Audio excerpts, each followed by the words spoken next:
Umugenzi ntiza umunota umwe ntubarire, iriko irimenetse, ibimonyo biratonda,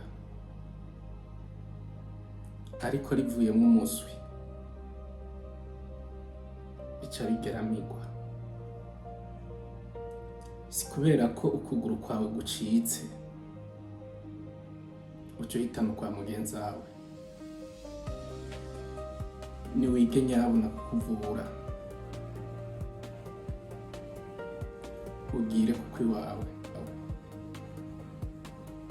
amazi aba meza iyo afise uwuyakoresha, abuze uwuyakoresha ntaco amara. Nawe impano zawe zingana n'ubusa iyo utazi kuziha agaciro. Uko uguma mu modoka itakujanye iyo ugana,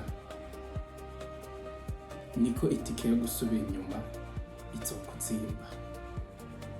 Imbere yo koga ikiyaga cose, kubw'umuntu atokubahuka koga akaziba kagufi kubwawe, ubanze wibaze iki kintu: mbe niwatwarwa n'inda zogukura mu kiyaga?